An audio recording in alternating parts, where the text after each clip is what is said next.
Hello, everyone, and welcome to Picture the Scene podcast with me, Rachel. Me, Andrew.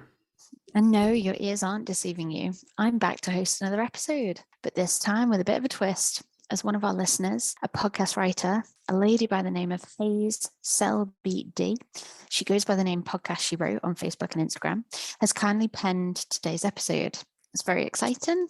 It's very exciting. I've got a touch of deja vu, but it's very exciting. Yeah, Andrew means that because we've actually recorded this episode 3 times. So, well versed here in the script. But yeah, it's still a great case and one that I am very much happy to speak about for a third or fourth time. I've lost track by now.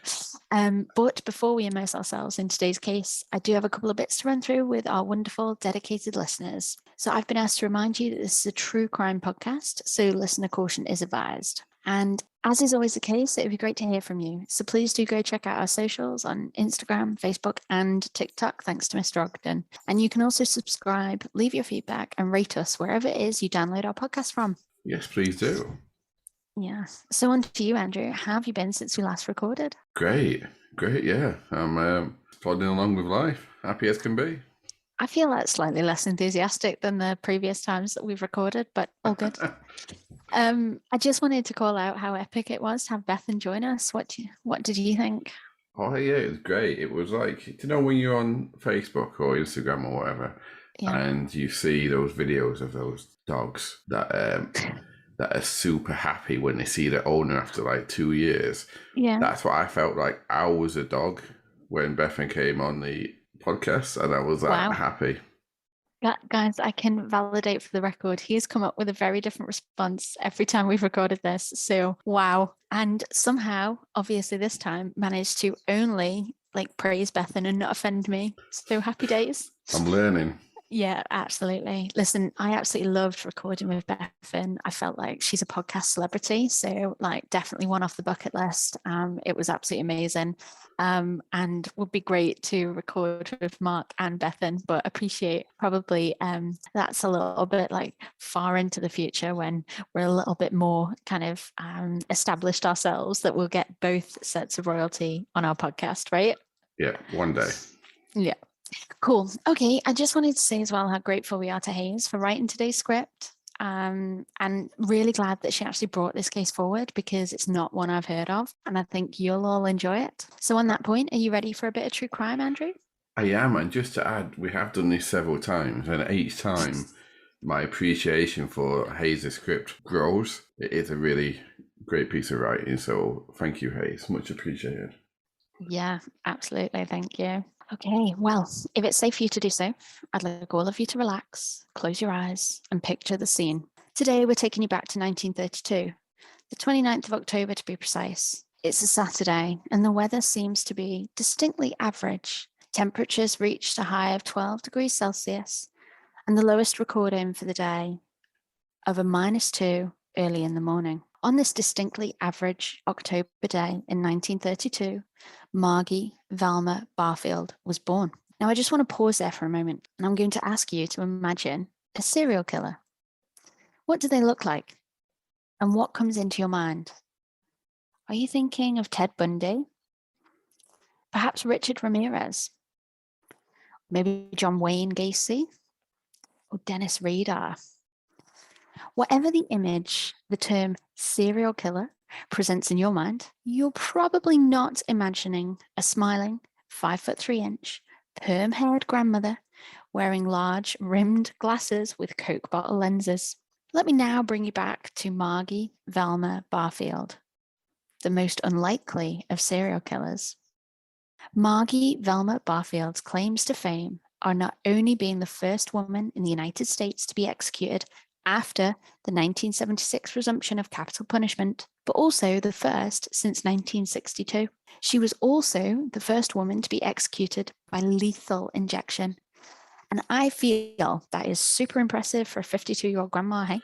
It's impressive. I also think that maybe that's a set of records that no one wants to actually claim or try and achieve. But yeah, it's impressive. I wonder if you would find her in the Guinness Book of Records. Anyway, let's take a look at how she got there. As I've already said, Marga was Velma Barfield was born on the 29th of October 1932 to parents Lily McMillian Bullard and Murphy Olive Bullard. She was their second child, and they would go on to have 7 more children. Margie Velma Barfield would go by her middle name, Velma, and that is how she'll be addressed from here on in. The Bullard family lived in relative poverty on Murphy's farm in Wade, North Carolina, with no electricity, no running water, and not even an outhouse. It's pretty grim. Wow, yeah, so no running water, no electricity, no outhouse. No toilet. Hopefully they had a hole in the floor or something. Well, yeah, maybe. I mean, I hadn't even thought about what they're going to do with their waste, but it ain't going to be pleasant, is it? Free compost. Ugh. Anyway, it was not a happy existence, as you can imagine. Murphy, her father, would often go on drinking binges and physically assault their mother Lily in front of the children. By the age of 11, as well as attending school, Velma was expected to do all the family's laundry and mend their clothes, whilst looking after her younger siblings, of which there were 5. So that's actually quite a decent list of chores for an 11-year-old, right? An 11-year-old, and if there's 5 younger siblings, then there has to be. So they're going to be quite still really young. She's only 11, so she's got to look after them, feed them, and you've got a small child. They're not. They don't just sit there doing nothing, do they? They need your attention. So all the chores, school, and looking after those, like fair play. I'd be absolutely fuming if I had 5 kids to look after at 11. But what I guess I can now ask, that we've been through the script so often, is what the hell's her older sister doing? I don't think that's anything we've talked about. Anyway. That's a good point, that. Yeah, it's like, whatever she's doing it right, isn't she? Well, yeah. Anyway. So by the age of 12, Velma was cooking all the family meals just to add on top of that chore list, and which for a family of 11 was hugely time consuming, especially on top of the numerous other chores she was expected to do. Tired of being poor and being teased about it at school, Velma did manage the time in her busy schedule to become a petty thief, stealing small amounts of money here and there. She was only caught after she stole $80 from a neighbour. That's the equivalent of about £1,000 today, so that's no small amount. That's no small amount to say they lived in a poor area. And no. I mean, you can forgive, well, obviously no crime is right, and especially theft, but you can forgive stealing to feed your family. It's probably the only thing you can say, okay, we understand why, even if it's not right. But yeah, $80, $1,000 in today's money, that's a lot of cash. Yeah, you can buy a toilet with it. Anyway, she was severely punished by her father for this act. In 1945, when Velma was only 13, the family moved to Robeson County. 2 life-changing events happened this year. Velma would go on to claim that this was the year that her father first raped her, and she would also meet Thomas Burke, whom she'd go on to marry. Velma regularly attended the local Baptist church and was baptized aged 16. She could then officially start dating Thomas Burke, as her father would not allow her to date before her 16th birthday, although it was suggested they were unofficially dating before then. The following year, Thomas proposed at the local movie theatre, and Velma eagerly accepted, not through any sense of love or devotion, but more as a means of escaping her tumultuous life at home. I love that word.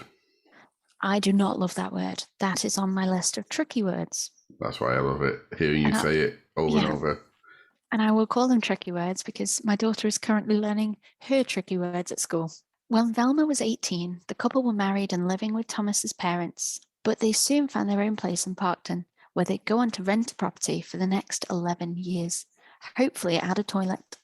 Hopefully. On the 12th of October 1951, Velma gave birth to their first child, a son named Ronald Thomas, known as Ronnie.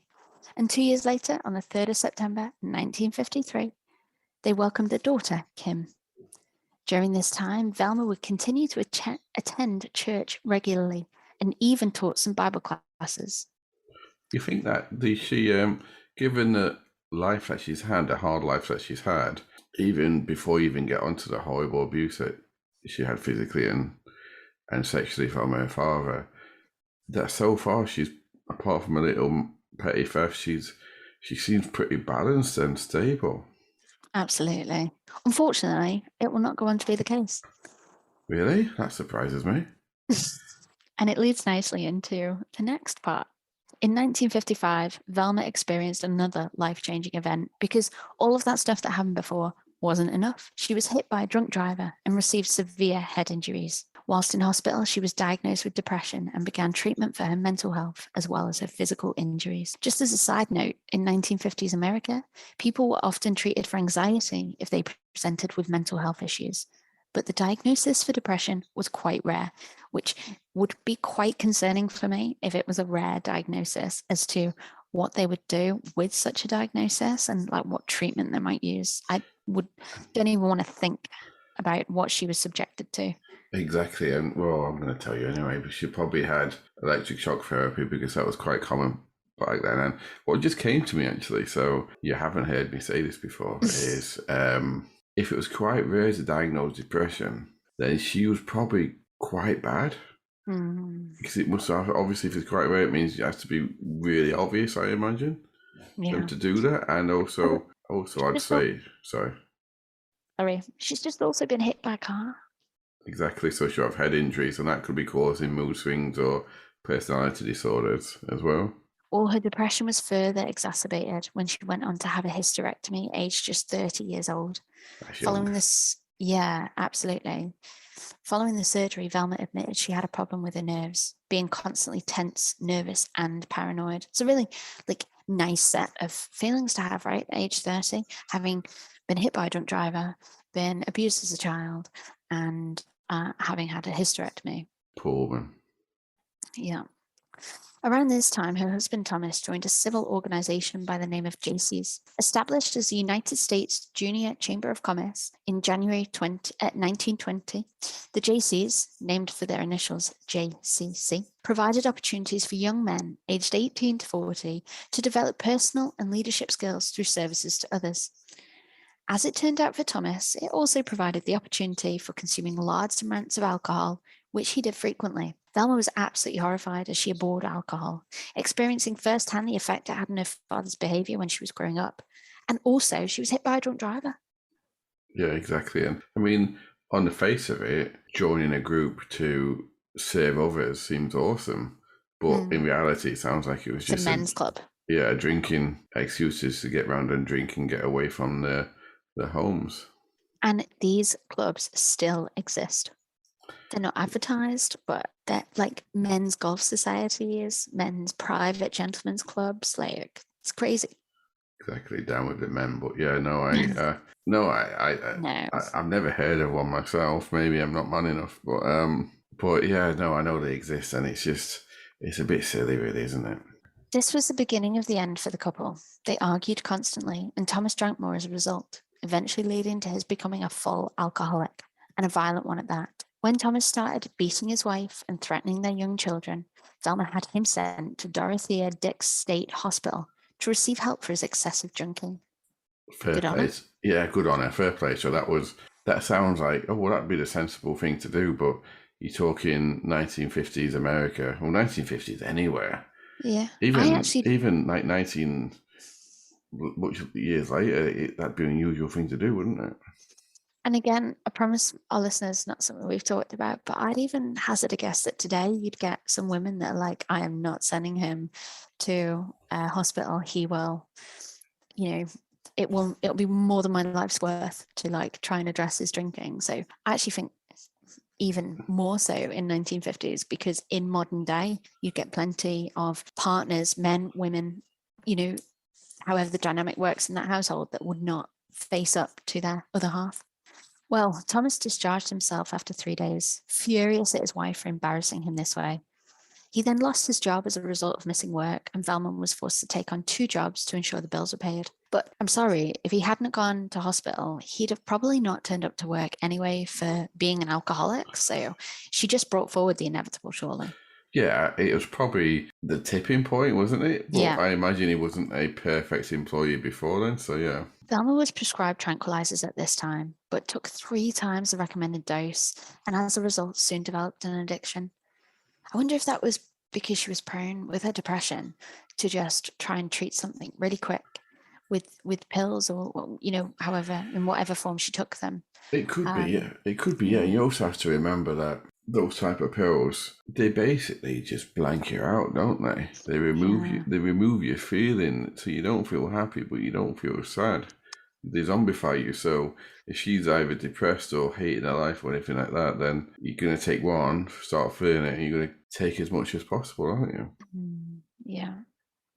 She was actually hospitalized several times for overdosing on prescription medication. On the 4th of April, 1969, Velma left the family home with their 2 children, telling Thomas she was leaving him. However, she did decide to return later, only to find that their house had burnt down.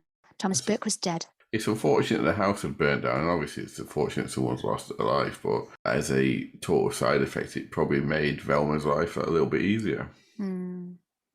Yeah, absolutely. Well, he died at age just 36 from smoke inhalation, and it was just a rental property as well, if you recall. So, there would have been no benefit to his death, like in terms of insurance or anything like that. A real shame for her because, yeah, she wouldn't have had a home now. Oh, I didn't think about that. Yeah, no home. It's not a good thing. But he had apparently passed out drunk whilst holding a lit cigarette, and this was noted as the official cause of the fire. Velma did not mourn for long, if at all, and just a year later married Jennings Barfield, the brother of one of her colleagues. Jennings had multiple health issues, including emphysema and diabetes, and Velma therefore became his primary caregiver while still abusing prescription drugs. And probably while still working 1 or 2 jobs as well. Maybe. Jennings Barfield died just a few months later on the 22nd of March, 1971, aged just 54. The official cause of death? Heart failure. Drug taking continued, and Velma was fired from her job at the textile factory. So there you go. Yeah. With no income and all her money being spent on feeding her addiction, mortgage repayments on Jennings' property were missed, and Velma found herself homeless once again. Velma, Ronnie, and Kim moved back in with her parents in December 1971. Just a short time later, in March 72, her dad Murphy died of lung cancer.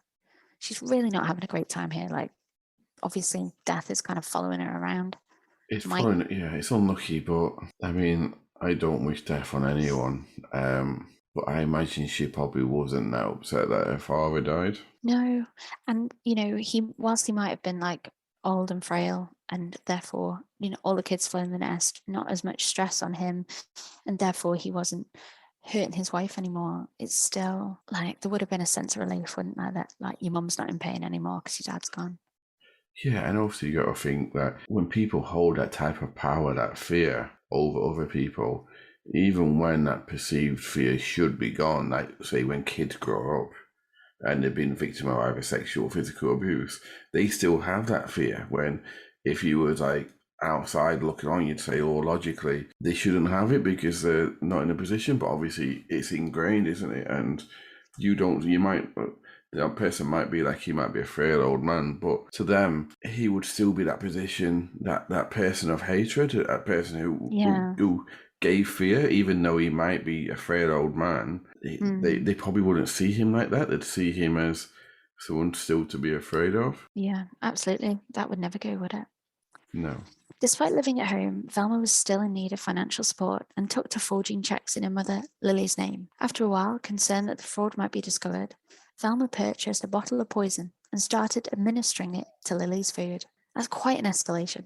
It's quite an escalation. And one thing I've just realised what you've just said there, her family wasn't rich. I mean, we know that from the very beginning.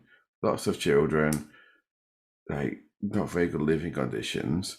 So the mum obviously didn't have lots of money anyway to forge checks, and also on suspicion that she might get caught. So she hadn't actually been caught or accused of anything. She just thought, I better kill her before I get found out. Yeah, and again, something that I'd not thought about previously, but what if it's paranoia? What if the drugs are setting off a tone of paranoia? So she's like, must get rid of the evidence. I know, I'll kill my mum. Yeah, it's a strange one. So Lily began complaining of vomiting, cramping, and diarrhea, and Velma finally agreed to call the doctor to write a prescription. Lily's condition worsened, and the doctor was called for a follow-up. This time, Lily was admitted to Fayetteville Hospital, North Carolina, but was pronounced dead on 30th of December, 1974, aged just 64. The cause of death? Heart failure. Whilst it Heart seemed failure. that Velma... I'm going to cut you off again there. Rude Andy. Heart failure again. Yeah, we're building a picture. We are, yes. Whilst it seemed Velma had got away with poisoning her mother, she had not got away with the fraud. It wasn't long until the checks were discovered. Following the death of her mother, Velma had moved in with her daughter Kim and son-in-law, and it was here that police paid her a visit and insisted she pay back the money she owed. Velma dealt with it the way she dealt with everything. She turned to drugs, this time taking an overdose of prescription drugs, and was admitted to hospital. Crazy. And like, I'm obviously, I have seen Catch Me If You Can several times, but I'm not an expert on 1970s check fraud. But all she surely had to say to him was, "I don't know what you're talking about. My mum definitely cashed those checks. Their mum's dead." So like, they can't say no, we know it wasn't, because all she can say is, "Well, have you asked my mum?" But obviously, when you're in the middle of addiction and things like that, you don't exactly think straight, do you? But yeah. Yeah, good shout. I mean, she might have cashed them after her mum died.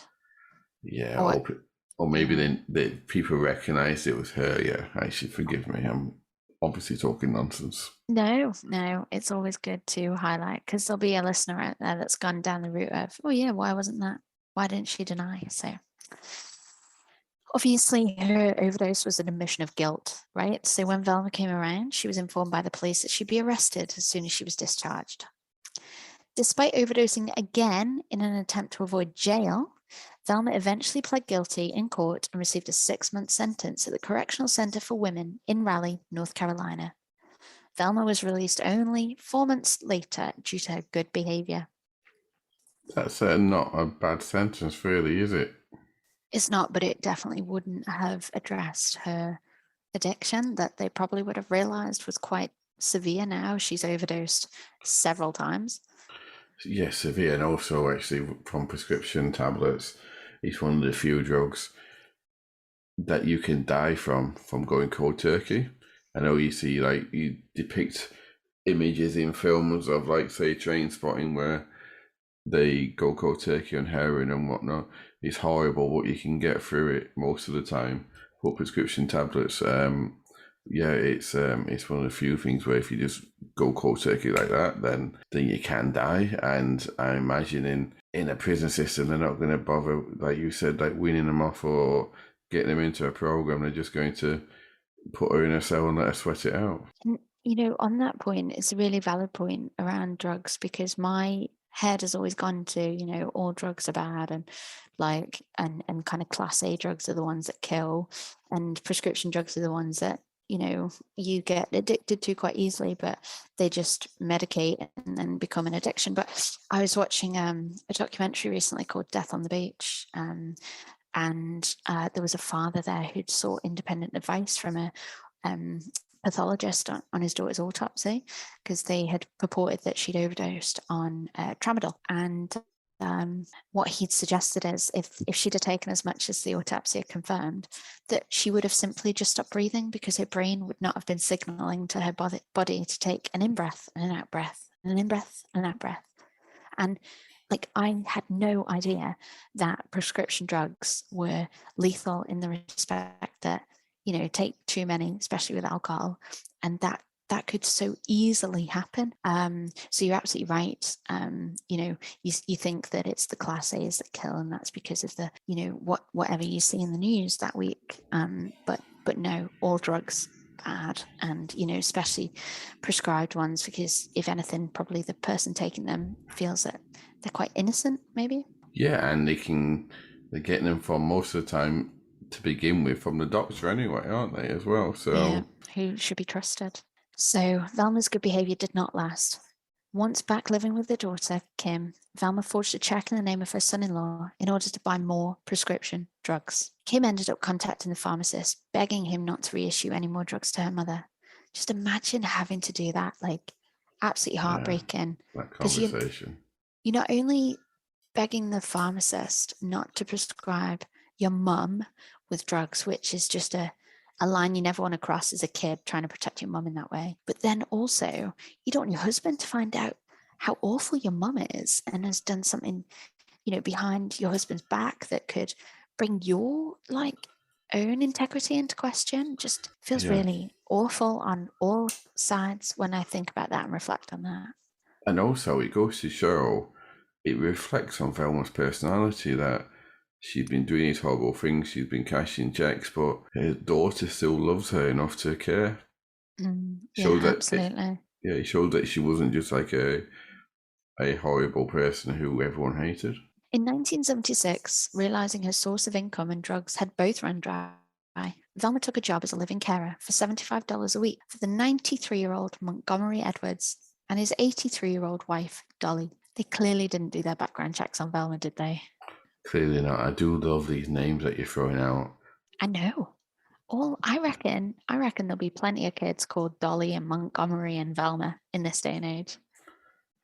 Yeah, During this, definitely. yes, during this time, Velma met and befriended Dolly's nephew, Roland Stewart Taylor, known as Stewart, and they soon started dating. Montgomery Edwards died on the 29th of January, 1977, aged 95. That's a decent age to live to, isn't it? I think so. Imagine like 1977.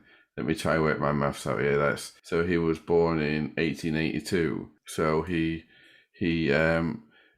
lived through the turn of the century, the Titanic, First World War, Second World War, like Vietnam, 60s. Wow, that is some fast math you just did. Well done. Yeah, I know. That's my skills. That's my life skills. Yeah, your mental capacity has been taken up for the day. Yes. After the death of her husband, Dolly Edwards became overly critical of Velma and the manner in which she was being cared for. Velma, tired of being treated poorly, went shopping for poison once more. Like she had done with Mother Lily, Velma began to administer small amounts of poison to Dolly's food, gradually increasing the amount until Dolly Edwards died in hospital on the 1st of March 1977. There you go. And I was thinking just now when you said that, because obviously I can no like spoilers, I kind of knew what he was about to say, but it's like fraud. Like I'm thinking about hair check fraud where people, you read about it all the time, like person who works for the council show 90 grand to gamble away or something like that. They start off really small, and then because they get away with it, they do it again and again, and it feels like this is what's happening with her. She keeps getting away with it. Oh yeah, absolutely. I think like what you're describing is the period of escalation, and she's escalated pretty quick and getting quite confident. Probably too confident, but we'll go on to that. Yeah. Pleased to be rid of Crabby Dolly, but without a regular income, Velma found another live-in caretaker, this time for John Henry Lee, aged 80, and his wife, Record Lee, aged 76, who had a broken leg. Oh, wow, that's an awesome name. Yeah, and actually, her name was Record, and she had a broken leg. So technically, she was a broken record. That's the best thing about this episode. That's like my hat's off to you, Rachel. I respect you forever for telling that joke. Velma decided her weekly wage was simply not enough to live on to fund her continued drug habit. So she forged one of John Henry Lee's checks for $50, and to make absolutely sure he would not find out about the forgery, off she went shopping again. And what did she go shopping for? I felt quite sorry for her at the start. Oh, poison. Come on. Of course. I did feel quite sorry for her at the start, but like, yeah, no, there's no words now. So you got to feel sorry for her because like she forges checks and then ends up poisoning people. Like Leonardo DiCaprio, he forged checks and became a pilot. Like, where's the comparison? They'd have made a great couple. Very powerful. John Henry Lee was admitted to hospital with stomach and chest pains, along with vomiting and diarrhea, and died on the 4th of June, 1977. Velma remained employed by the widowed Record Lee for a few more months, but left in October that year to move in with Stewart Taylor, Dolly's nephew, whom she was still dating, and began a new job as a nurse's aide. This relationship had started well, and presumably Velma was a pillar of support to Stewart after the death of his beloved Aunt Dolly. However, once the couple had moved in together, Stewart came across a letter in Velma's belongings, which would cause him to become her next victim. The letter in question was from when Velma was in prison for fraud.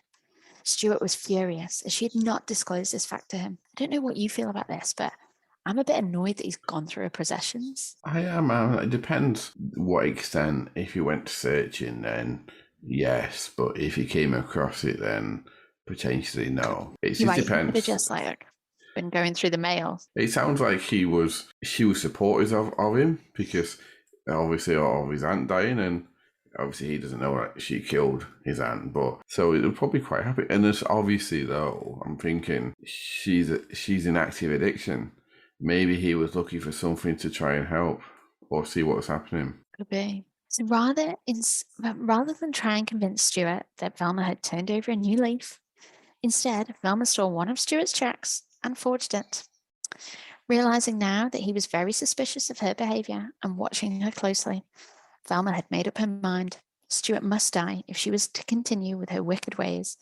And you guessed it, off she went shopping for poison once more. Velma added a small amount of poison to Stuart's beer and food over time until one day, when the couple were attending a gospel meeting, Stuart was taken very seriously ill and Velma took him home. After 3 days of agonizing stomach and chest pains, vomiting, and diarrhea, Velma eventually called the doctor for Stuart, and he was taken to hospital in Lumberton, North Carolina. Roland Stuart Taylor died on 3rd of February 1978, aged 56. Incredibly, when police asked for permission from Velma to autopsy his body, she readily agreed. And I think this is a bit strange that she's agreed to permit his autopsy, but I also wonder whether it was a cry for help, because maybe she got involved in like this spiral of like, I need to kill, I need to forge checks, my addiction. Maybe she had like a moment of clarity where she was like, shit, yes, exhume his body or do the autopsy before you bury him and I'll get caught and then it can stop. It could be, yes. Stuart's autopsy report revealed the cause of death to be arsenic poisoning, and Velma was immediately arrested and taken to Robeson County Sheriff's Department for questioning. Realizing she had finally been caught, Velma attempted suicide by overdosing on prescription medication once again, but her son Ronnie intervened this time, and she was sent to Dorothea Dix State Hospital, ironically where she had sent her first husband several years before, for a psychiatric evaluation. After just 5 weeks, it was determined that Velma had the mental capacity to stand trial, and she was released. So I don't really think it would have been a thorough review, would it? No. Not what we are accustomed to in this day and age. No, probably not. Velma's trial began in November 1978 in Elizabethtown, North Carolina, where she was charged with first-degree murder in the death of Stuart Taylor. At trial, she was found guilty and sentenced to death, despite admitting to also killing Lily, her mother, Dolly Edwards, and John Henry Lane. Margie was only sentenced for the murder of Taylor. Curiously, she always denied killing Jennings Barfield, despite his corpse being redug up for an autopsy where arsenic was found present. It is also widely speculated that Velma was responsible for the house fire that killed her first husband. Remember? Wow, yeah. No evidence was found, though, and as she'd not confessed to that, it was not taken any further. Velma was taken to the Correctional Centre for Women in Raleigh and placed on death row. She received several stays of execution, with the date of her death continuously being put back. During her incarceration, Velma became a mentor and mother figure to the younger women in jail and was affectionately known as Mama Margie. So it seems like to me that she just needed to break that cycle of the drug addiction, spending a decent amount of time in jail, and look at what she's turned her life around to. Yeah, I hope she wasn't working in the kitchen. Good point. Appeals were launched against her sentence, with Velma's attorney arguing for not guilty by reason of insanity. But this was rejected and the death penalty remained. Despite confessing to killing 4 innocent people and possibly guilty of killing a further 2, Velma had many supporters who opposed the death sentence and pled with the governor for clemency.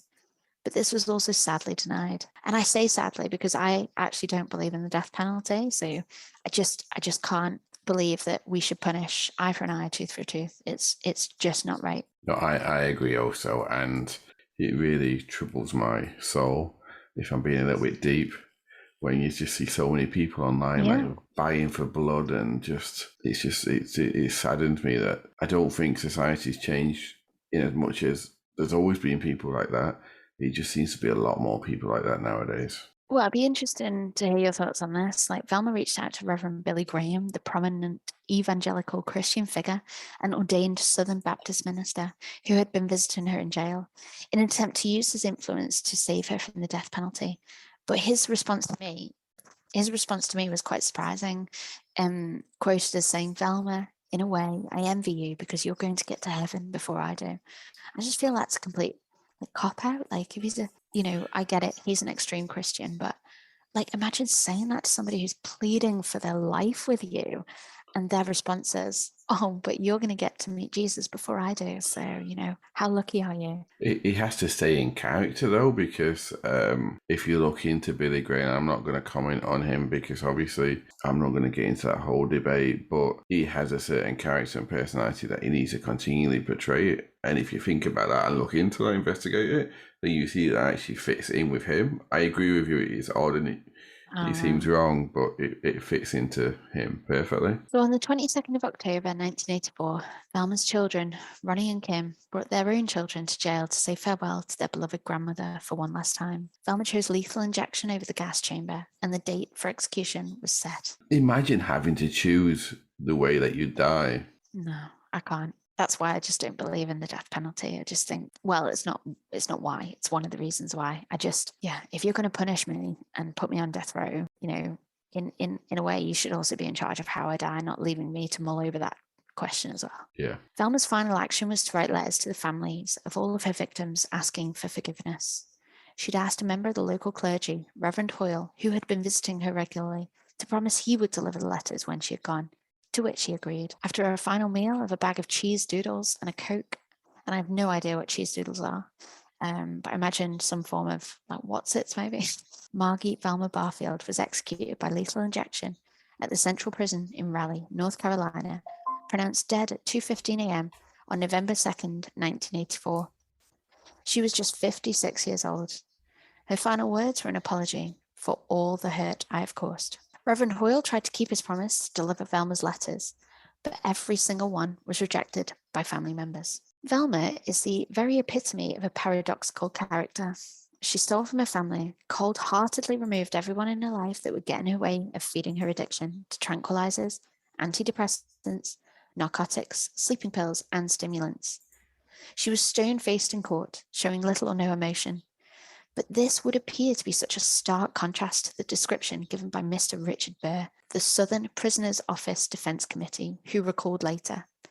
After meeting Velma, I thought that if she committed those crimes, they were committed under circumstances in which her mental and emotional states were seriously altered from the way they had been when we were together. The person I saw was kind, sensitive, and loving. There was no hidden agenda with Velma. Whenever you were with her, she was who she was. And from what I understand, that's how she lived her life in prison. So from the very beginning, I believed that when she committed those crimes, it was not the Velma Barfield, mentally or emotionally, that I was seeing and getting to know, which just leaves us to mull over Velma Barfield. A cold-blooded killer or a misunderstood, beaten down, abused woman with undiagnosed mental health conditions and a crippling addiction. What do you think? I've been swinging on this over the last few days. Yes or no, I really don't know. I think it's a bit of both. I think it's people always have choices, so therefore nothing's ever justified when it comes to killing someone. But yeah, it's just like you've got to feel for the poor woman, the life that she had, but it doesn't excuse what she did. Absolutely not. Absolutely not.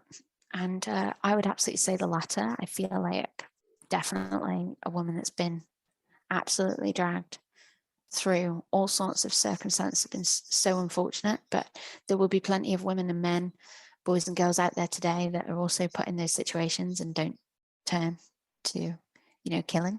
So I'm also undecided on ultimately how sorry I feel for her.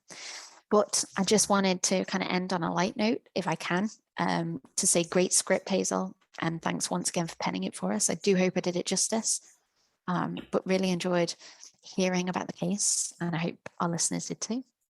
Yeah, I second that one. Great script. Thanks, Haze. That's Haze Selby-Dee from Podcast She Wrote, and it's a story I didn't know beforehand, so I always like hearing about true crime that I don't already know. So yeah, this is great. Thank you, Haze. And so for one last time today, I'd like all of you to relax, close your eyes, and picture the scene. You're visiting your grandma, and she's made you all something really special for dinner. But do you know what's in it? Let's hope it's not poison. Thanks, guys. Thank you, everyone.